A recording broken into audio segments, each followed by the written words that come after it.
Au sommaire de cette édition, un culte des célébrations de la Pâque a été organisé par le ministère international Christ en moi au Gabon.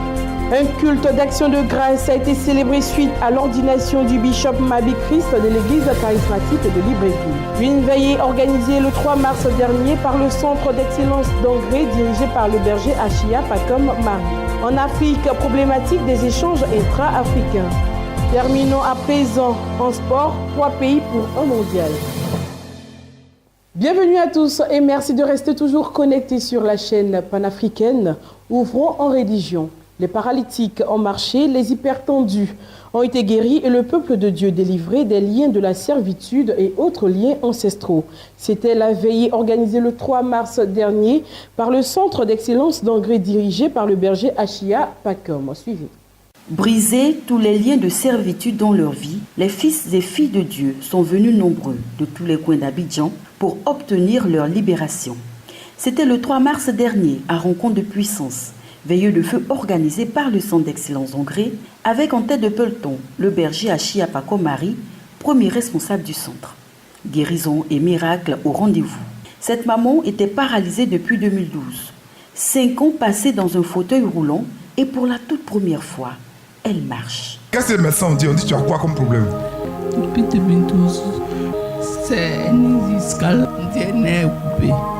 Ça venait petit. Et ça s'est installé. Je ne marche plus. Jésus va te guérir, maman. Amen.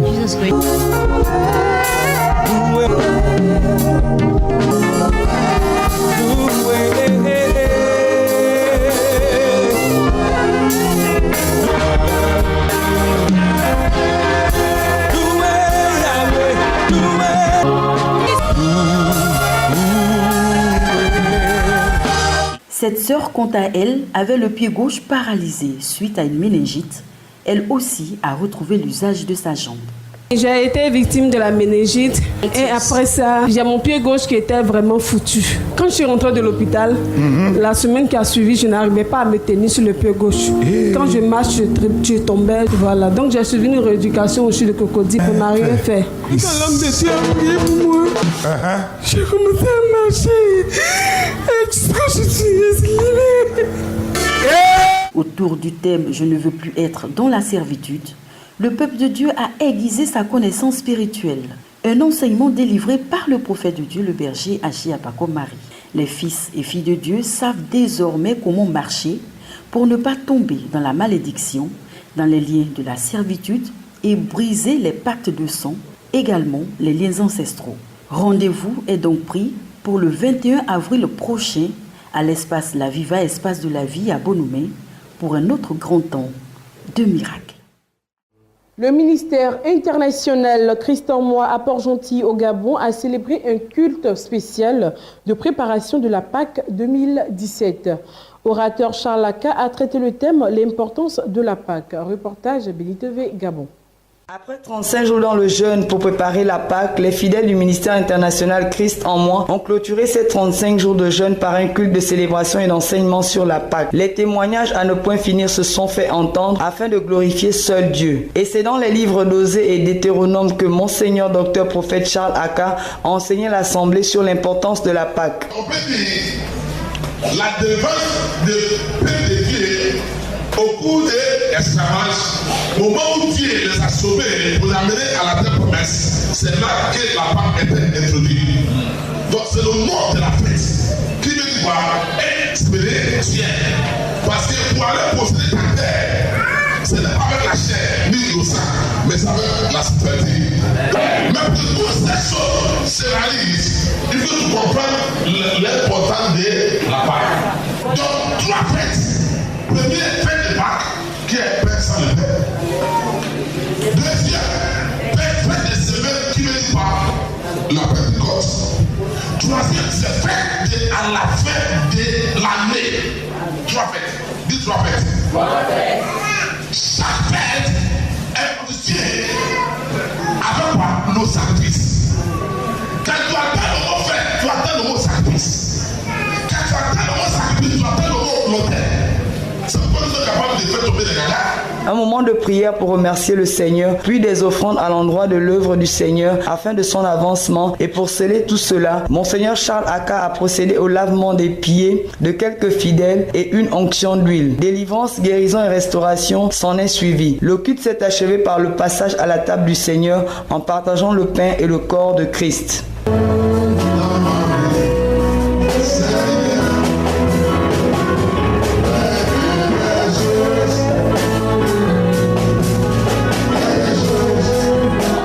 Un culte d'action de grâce a été célébré suite à l'ordination du bishop Mabi Christ de l'église charismatique Le Trône de la Grâce de Libreville au Gabon. L'orateur, l'évêque Joël Thomas, est venu spécialement du Canada pour cette rencontre. L'église charismatique Le Trône de la Grâce a tenu un culte d'action de grâce ce dimanche 9 avril après 6 jours de multiples programmes, d'où l'ordination du bishop Mabi Christ. Les moments ont débuté par la remise de présents aux différents invités, présentation du projet d'une construction d'une église d'une grande capacité, une image de Maman Idaoussa sculptée à la pierre de Mbigou du Gabon, quelques prestations faites par les enfants et pour ouvrir les moments d'édification, l'archevêque Clemens Kirby, venu des USA, a proclamé quelques paroles de bénédiction. Puis l'évêque Joël Thomas, invité venu du Canada, s'est appuyé sur le livre d'Ésaïe pour édifier l'assemblée.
La révérende Colombe Mabi a été installée en qualité de présidente du bureau Cuifi au Gabon.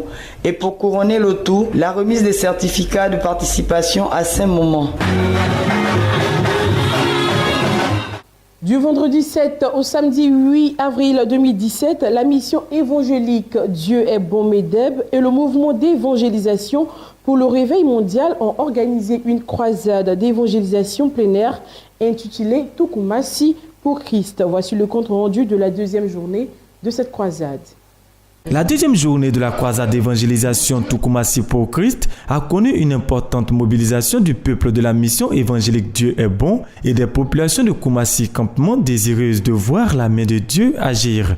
Comme la veille, c'est par la prière que tous se sont disposés à la visitation divine. Si la pluie a voulu s'inviter dans ce programme, elle n'a pas réussi à décourager le peuple de Dieu. Sous la conduite du groupe musical, louange a été faite à l'Éternel des armées.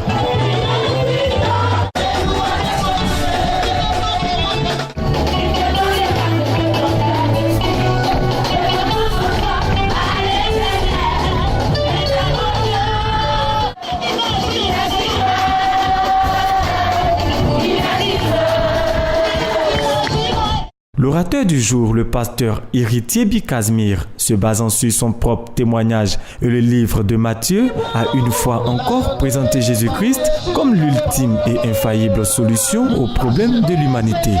Au-devant de Dieu, rien n'était possible, mon frère, ma soeur. Oui, parce que ce soir, il a opéré ce miracle-là. Il a au-dessus de toutes ces personnes. Viens l'essayer, mon frère, ma soeur. Comme l'a essayé cette dame qui avait presque perdu espoir. Mais quand elle a entendu parler de Christ, elle dit pourquoi ne pas essayer cela? Un appel à accepter Jésus-Christ. Et les nombreuses personnes qui ont accepté de donner leur vie à Christ ont été bénies et confiées à Dieu par le prophète Baudouin Abois du mouvement d'évangélisation pour le réveil mondial. Il a ensuite rendu ministère, conduisant le peuple dans des prières d'intercession.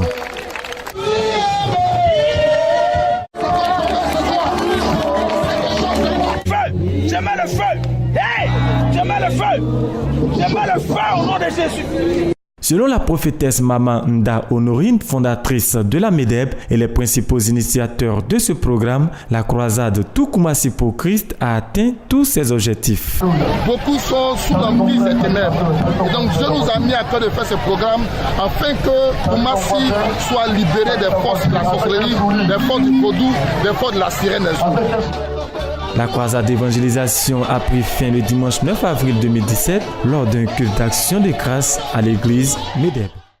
Terminons l'actualité chrétienne avec un grand temps de délivrance qui a eu lieu ce samedi 8 avril 2017 à Yopougon-Jesco, temps organisé par la mission prophétique des délivrances dirigée par la prophétesse Sarah Corée. Seigneur, déchaîne-moi de la main de l'ennemi, tel était le thème de ce programme. Seigneur, déchaîne-moi de la main de l'ennemi pour entrer dans ta gloire. C'est le thème qui a couvert le grand programme de délivrance organisé par la mission prophétique Béthanie Délivrance à Yopougon-Jesco. En prélude à ce temps fort, le groupe musical a entraîné le peuple de Dieu dans une atmosphère de louange et de danse.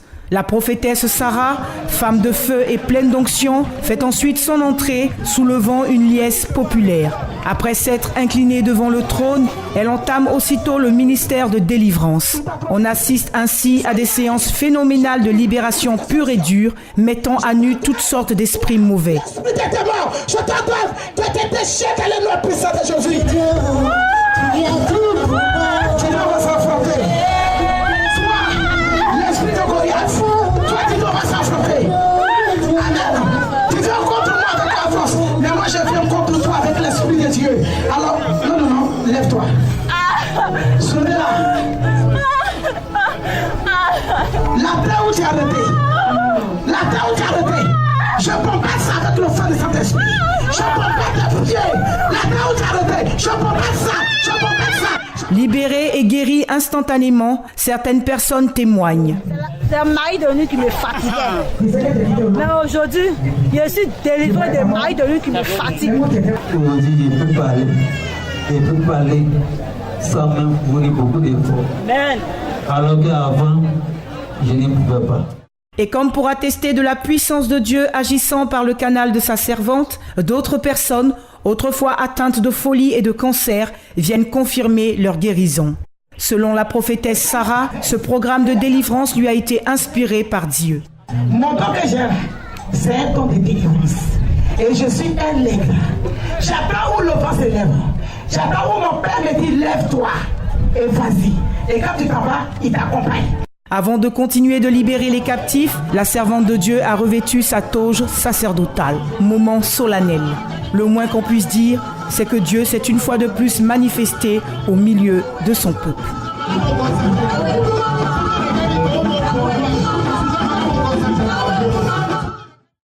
En Afrique, selon un rapport des Nations Unies, le volume des échanges entre les pays africains demeure encore faible.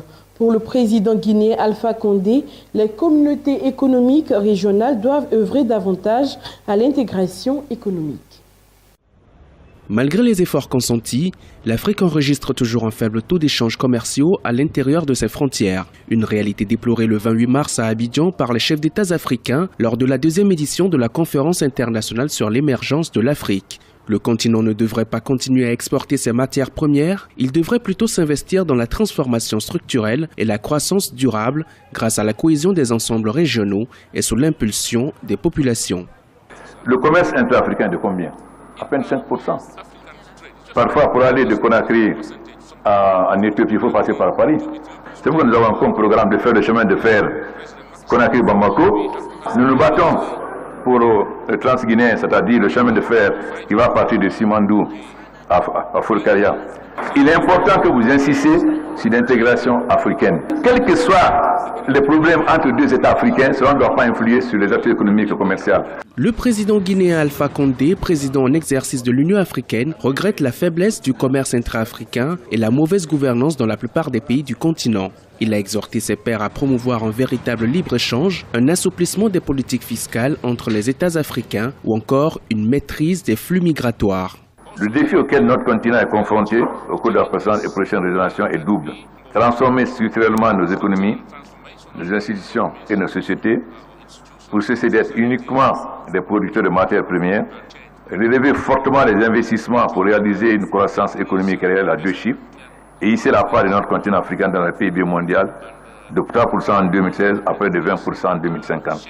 Selon les économistes, compte tenu de la situation économique mondiale, le développement des échanges entre les pays africains devient un enjeu majeur. Les principaux partenaires économiques du continent sont gravement touchés par la crise. Le commerce intra-africain fait partie des priorités de l'Union africaine. Les chefs d'État et de gouvernement s'étaient déjà engagés à établir une zone de libre-échange à l'échelle continentale. Au Burundi, une opération de déguerpissement à cours à Gensenyi, à Bujumbura, où doit être construit le nouveau palais présidentiel et des infrastructures des services de la présidence. Contraints de quitter les lieux avec ou sans indemnisation, les populations sont dans la désolation. Sous les yeux impuissants de propriétaires de maisons, l'ultimatum du ministre burundais de l'Environnement a été mis à exécution mercredi à Gensenyi. Cette colline située dans la commune Mutembuzi, province de Bujumbura, va être débarrassée de ses habitations pour faire place au nouveau palais présidentiel et les infrastructures des services de la présidence.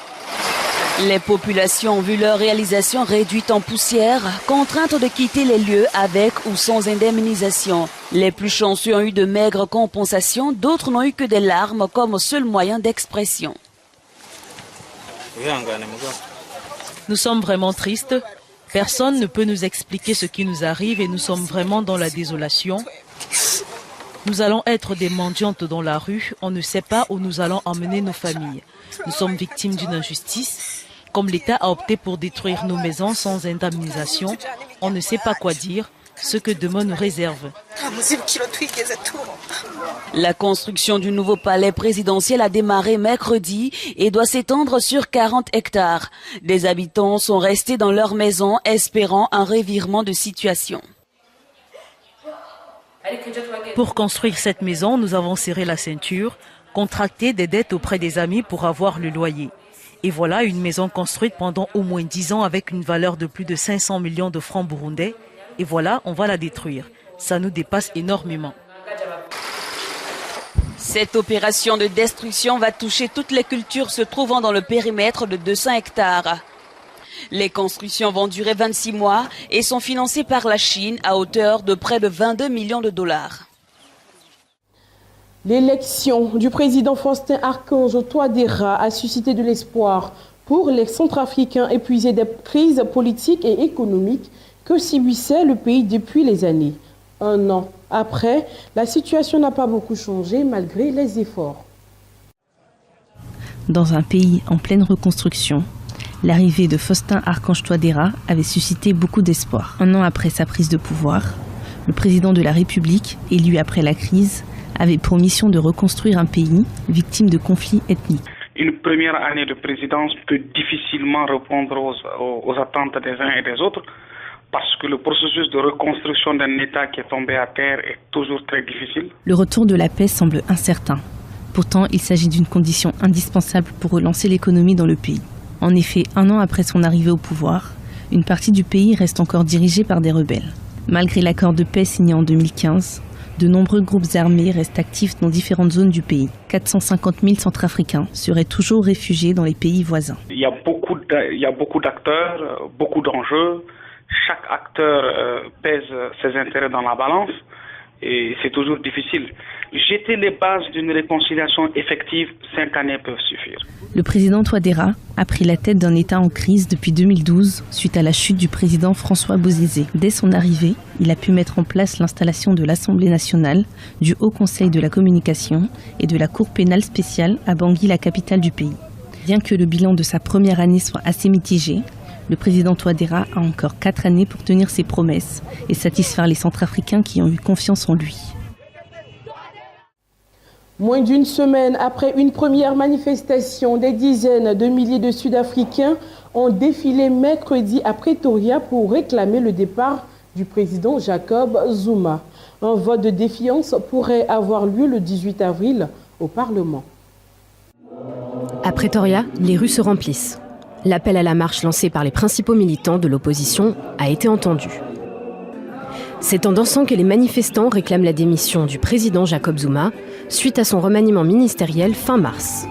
Un geste controversé qui déstabilise de plus en plus l'économie et la politique du pays.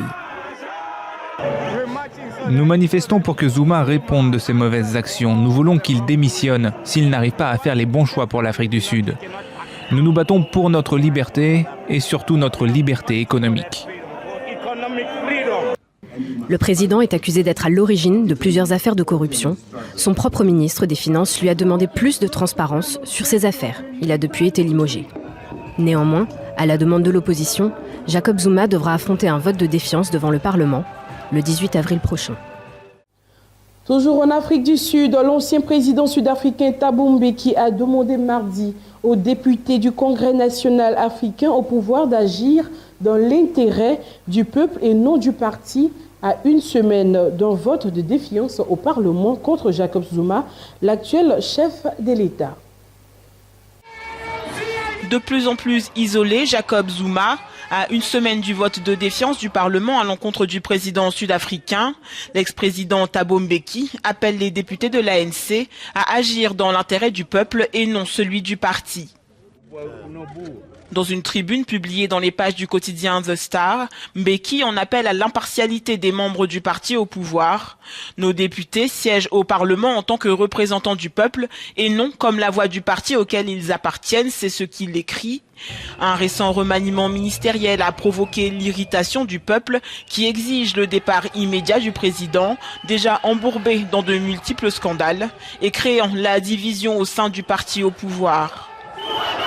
La motion de défiance demandée par l'opposition se tiendra le 18 avril prochain. Pour réussir, elle devra réunir la majorité des votes, chose impossible sans les voix de l'ANC, qui possède la majorité au Parlement avec 249 élus sur 400. Le Kenya fait face à une invasion d'insectes. Les agriculteurs et notamment les producteurs de maïs sont les plus touchés car les insectes ont ravagé d'importantes étendues de champs de maïs.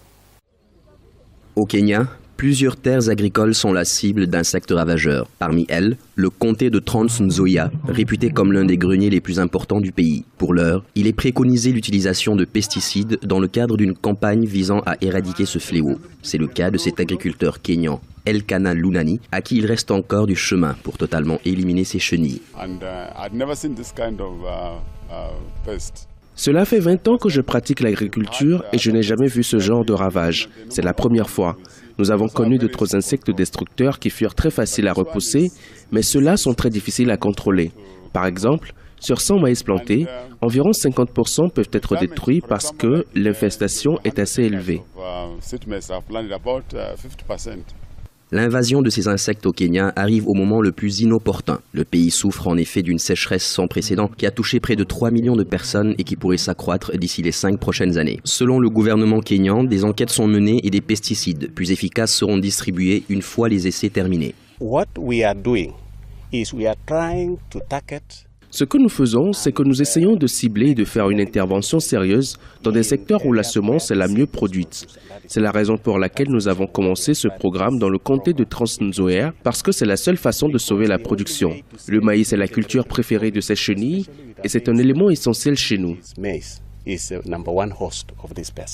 Originaire d'Amérique du Nord et du Sud, cette chenille dévastatrice se répand assez rapidement en Afrique et pourrait atteindre l'Asie et la Méditerranée au cours des prochaines années.